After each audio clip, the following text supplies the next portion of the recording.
Most companies think rolling out Microsoft 365 is job done. But here's the kicker. Adoption isn't transformation. If your team's channels look busy, but collaboration still feels like email with emojis, you're not alone. The hidden gap is cultural, not technical. And that gap is where your rollout begins to stall quietly.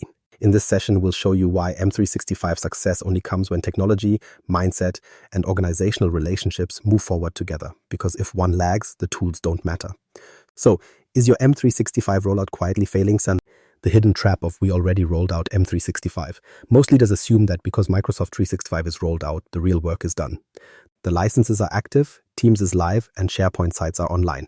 From an IT dashboard, the numbers look strong, logins are up, storage usage keeps climbing, and graphs show adoption rising every single month. On paper, it looks like success, but is it? That's the trap many organizations fall into. Equating deployment with transformation feels natural because the measurable side of a rollout is easy to track. The messy human side is harder to capture and often gets ignored. Think about it. When Teams first launched in your company, usage exploded. Channels popped up overnight, conversations flowed, and files landed in shared spaces instead of inboxes. From a surface view, it looked like people had embraced a new collaborative environment. But if you ask those same people how it felt, many quietly admitted it was overwhelming. Conversations scattered, decision-making stayed the same, and the collaboration culture everyone hoped for never quite clicked. What you had was activity, but not necessarily progress. There's a story from a manufacturing company that illustrates this perfectly. Their IT department proudly reported strong adoption numbers, Teams active daily, SharePoint libraries filled with documents, and employees accessing company portals regularly. Leadership praised the IT staff for a successful transformation. Yet, HR surveys painted a very different picture. Users felt they were wasting more time than before, struggling to locate current information, and drowning in overlapping sites. The rollout checked every technical box, but employees were frustrated and productivity gains never appeared. This disconnect isn't rare, it's almost the norm. The easiest way to explain it is through an analogy. Rolling out Microsoft 365 without cultural change is like buying a home gym. You can unpack all the equipment, pay for the subscription, and even set up a routine in an app. But until you consistently integrate that workout into your life, nothing changes in your health. The presence of the tool doesn't guarantee results. M365 is the same. Owning Teams or Viva doesn't make a company collaborative. Usage data only tells you that someone clicked the login button. It doesn't show if they found value or if they quietly went back to old habits. This is why looking at technical adoption stats can be misleading. A company may proudly announce 90% of employees use Teams daily, but ask those employees what they actually do and you'll hear a different story. Some only join scheduled calls. Others keep a chat thread with their department but never engage beyond that. Actual engagement, measured through depth of collaboration, innovation in workflows, and improved decision-making, tells a very different story than raw usage numbers.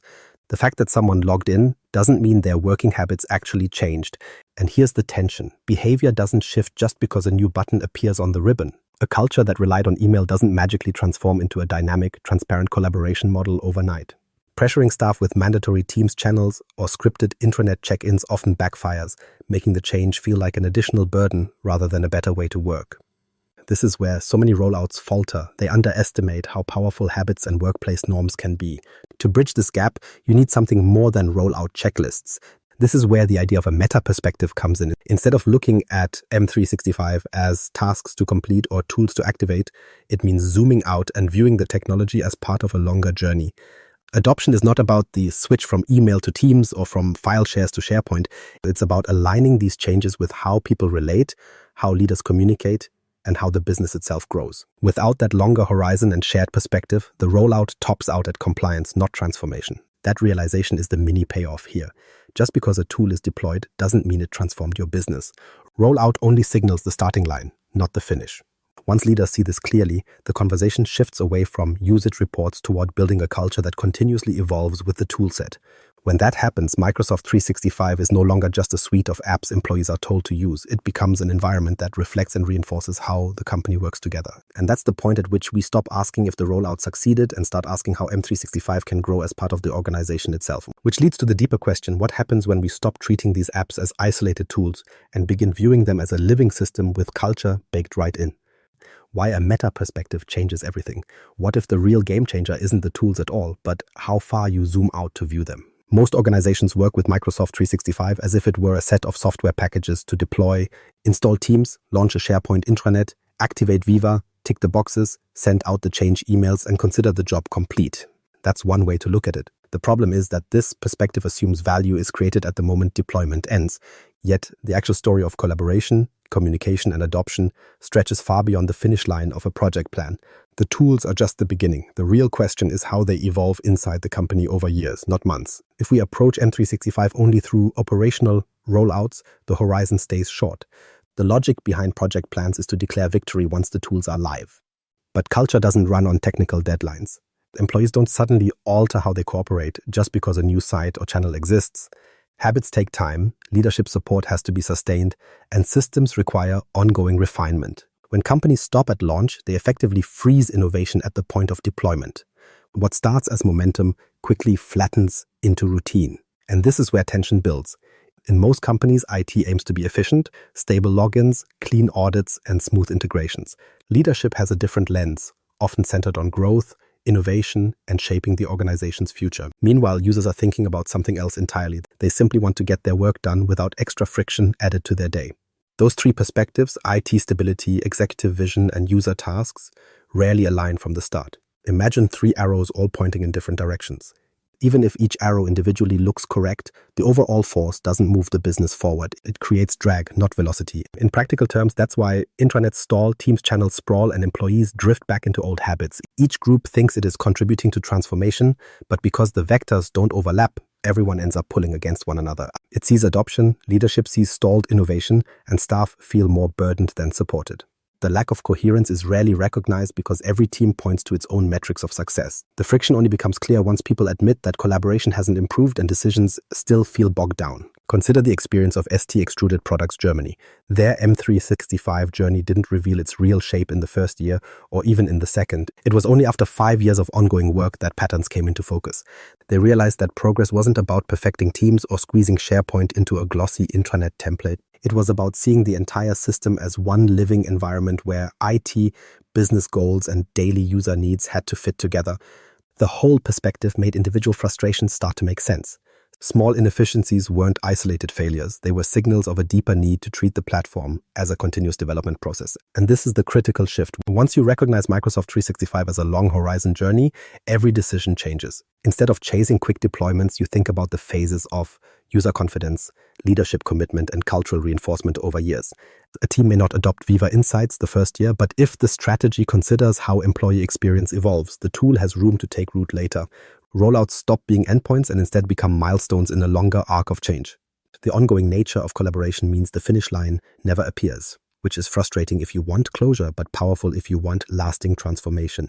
So what happens when you treat M365 development as continuous instead of finite? You begin to align IT reliability with leadership vision and employee needs in ways that reinforce one another. Those three arrows don't point in separate directions anymore. They start moving together. IT keeps the lights on, business leaders see technology contributing to growth, and employees feel supported with tools that reduce friction rather than create it. That alignment doesn't just protect the investment in Microsoft 365, it maximizes it over time. This is what we mean by a meta perspective. It's not just zooming out to a larger picture, but holding that picture steady over a long period, so short-term clashes get absorbed into a bigger trajectory. The purpose isn't to manage tools one by one, but to shape an ecosystem where people, goals, and collaboration patterns gradually synchronize. That synchronization doesn't reveal itself overnight, but once underway, it reshapes how the company thinks about technology in general. And that brings us to the next layer of the story. When platforms like SharePoint or Viva stop being just technical containers for information and instead become touchpoints of culture that influence how people connect, learn, and build trust inside the company. SharePoint, Viva, and the aha moments. Ever built an intranet that looked polished, had all the corporate branding in place, maybe even a slick homepage banner, only to discover a month later that hardly anyone was using it? That's the exact frustration many organizations run into with SharePoint and Viva. The tech team builds carefully, leadership signs off proudly, but when employees open it up, the excitement fades fast. At ST Extruded Products, that scenario played out almost step by step. The structure made perfect sense in design workshops, but once it landed in the hands of staff, cracks became obvious within weeks. The biggest stumbling block wasn't the platform itself, but the mismatch between what IT thought employees needed and what workers actually cared about. Navigation was heavy, hierarchy was complex, and the whole thing felt like yet another layer people had to wrangle instead of a place that made their work easier. Ownership was also fuzzy. Who updates this section? Who archives that document? Instead of empowering employees, the intranet unintentionally made decisions harder.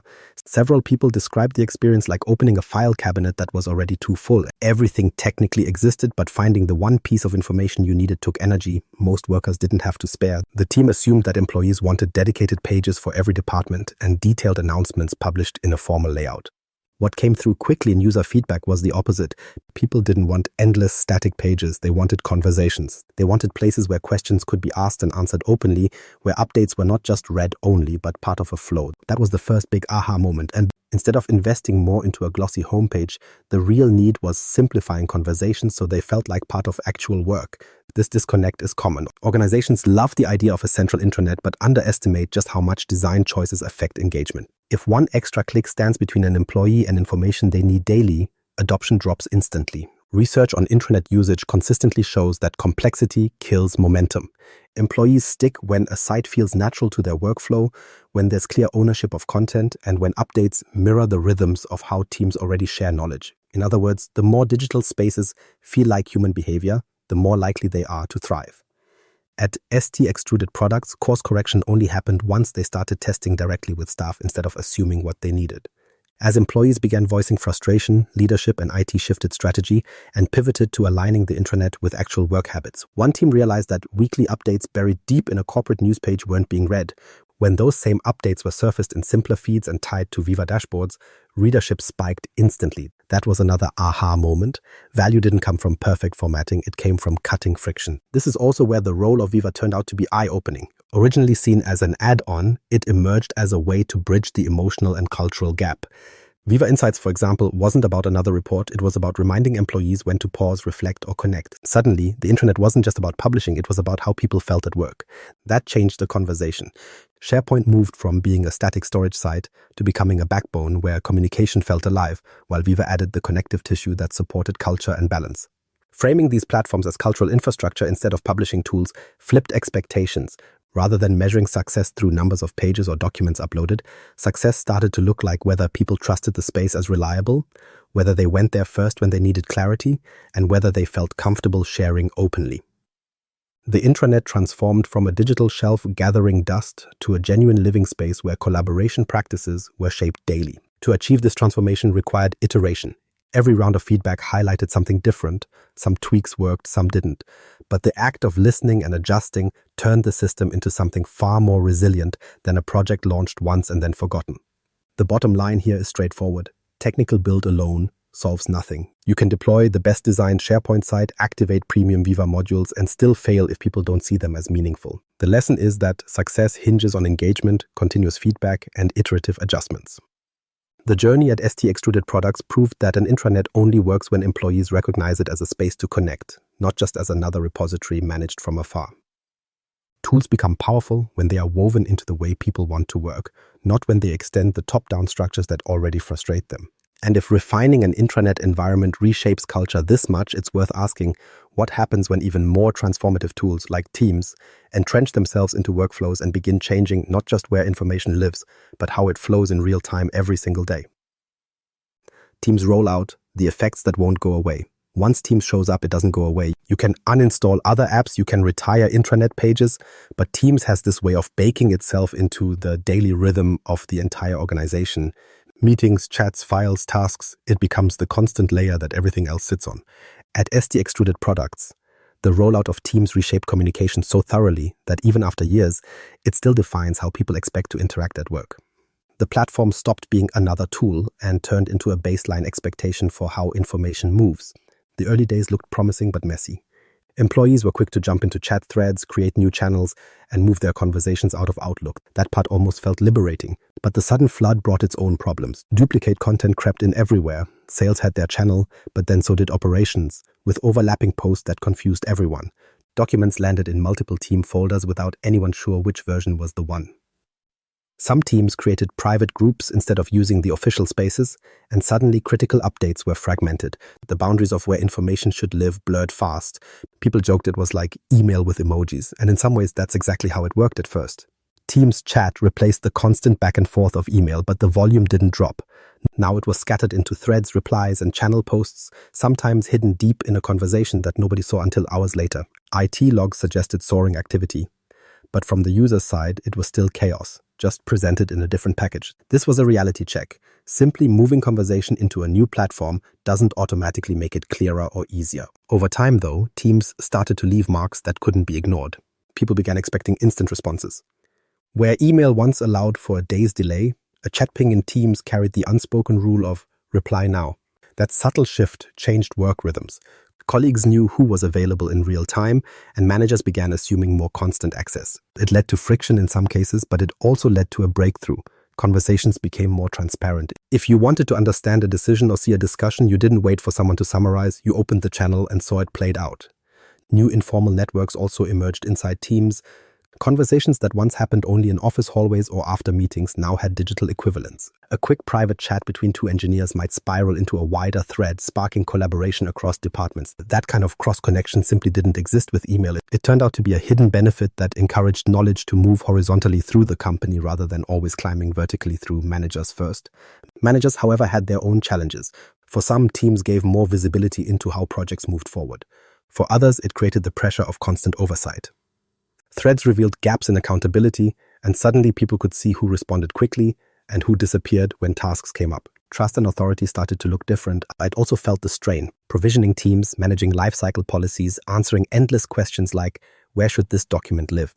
The operational load was heavier than a simple rollout would have predicted. The long-lasting effects are still visible years later. What began as a chat and meeting tool hardened into the backbone of a digital-first work culture. Teams didn't just streamline conversations, it rewired how authority functioned inside the organization. Leaders who once controlled the agenda by managing meetings now found discussions happening in channels where they were participants, not gatekeepers. Visibility meant people at all levels could see progress or delays without waiting for formal reports. Trust wasn't only about titles anymore. It became about responsiveness, clarity, and how transparent you were in the shared workspace. That's one of the surprising takeaways. It wasn't just about replacing email or reducing meetings. Teams altered the social contract of the workplace. Once conversations lived in open channels, relationships adjusted.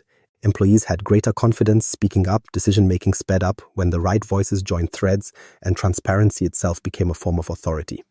Culture shifted not because of a policy, but because the platform nudged people into new behaviors and didn't let them easily slip back. The big lesson here is simple but weighty. Teams isn't just a piece of software. Once embedded, it reshapes habits, expectations, and even what leadership looks like.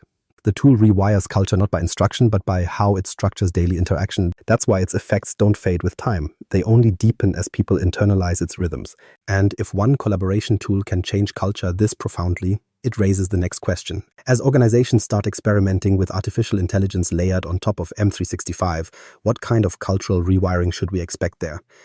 The human factor, attitude, relationships, and the AI future. The secret? It's not in the code, it's in the culture. When companies wonder why their shiny new platform isn't producing better teamwork, the answer usually has nothing to do with missing features. It almost always comes down to mindsets, habits, and relationships. You can roll out the slickest internal portal in the world, but if employees don't trust that what they find is reliable, they will still lean on old networks and side conversations. Culture shapes behavior, and without addressing it, technology alone can only scratch the surface. Many organizations confuse tool proficiency with transformation. They invest heavily in training sessions about how to navigate SharePoint, how to create Teams channels, or how to use Viva dashboards. Employees complete the modules, know where to click, and technically know how the system works.